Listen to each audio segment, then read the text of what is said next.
In the Ghetto was Elvis Presley's first top 10 hit in the United States in 4 years.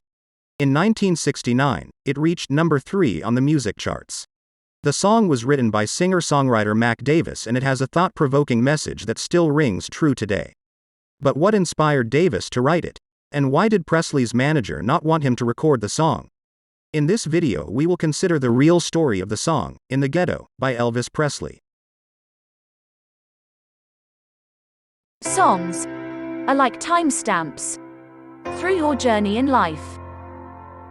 They can remind you of exactly where you were, what you were doing, and who you were with. The good times that you want to remember,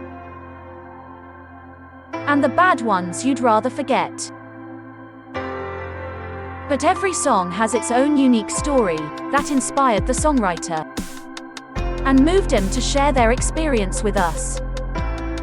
In this video, we will follow the songwriters on their journey and discover the real story behind the song.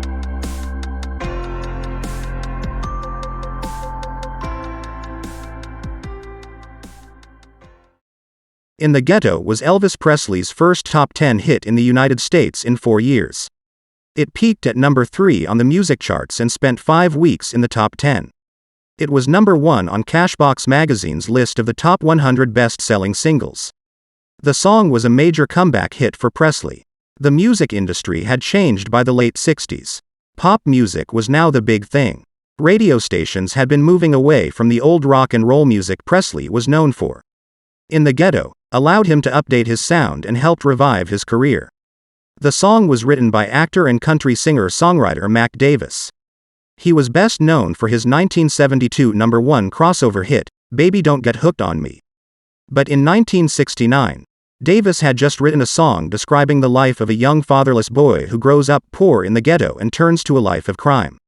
But how did Davis come up with such a powerful message over 50 years ago that's still very relevant today? As Davis tells it, he grew up with a young black boy in Texas whose father worked with his dad. Both boys were around 6 years old and became good friends. The boy lived in a very poor part of town. While the term ghetto was not used back then, that was how Davis would describe it later. Comparing it to where his own family lived, Davis explained, "We didn't have a lot of money, but we didn't have broken bottles every 6 inches." Davis described his friend's neighborhood as a dirt street ghetto. He always wondered why his friend had to live in such poor conditions. Years later, during the civil rights era of the 60s, Davis was inspired to write about the consequences of growing up in such a poor environment.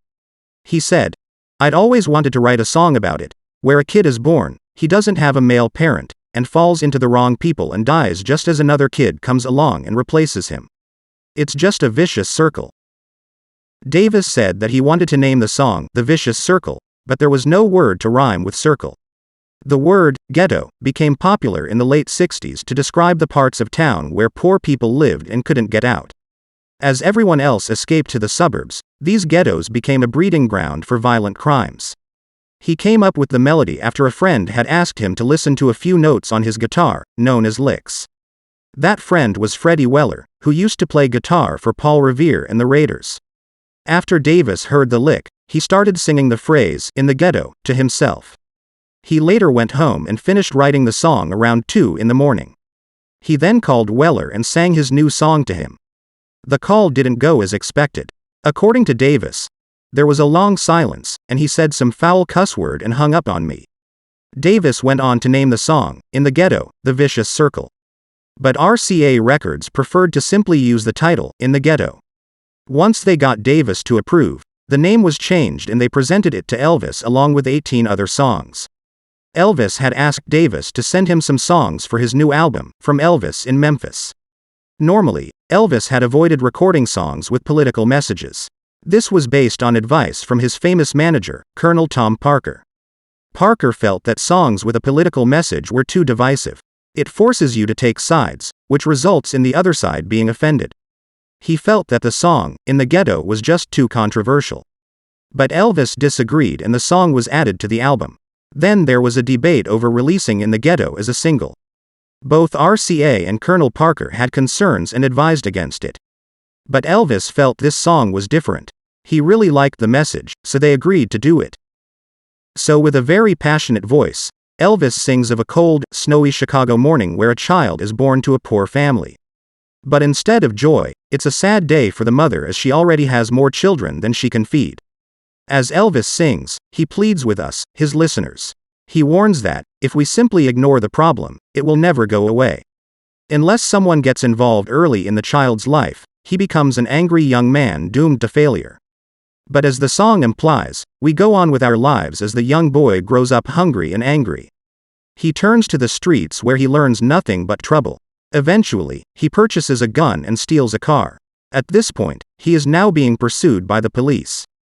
There is a violent confrontation. And in a very somber tone, Elvis reveals that the boy's life tragically comes to an end as his mother cries once more. The song concludes with another child being born in Chicago who will likely end up the same way. Simply put, it's just another day in the ghetto. The words to "In the Ghetto" seem prophetic, as it could have been written in more recent times. This was evident in 2007 when Lisa Marie Presley sang a duet version of the song with her father's vocals.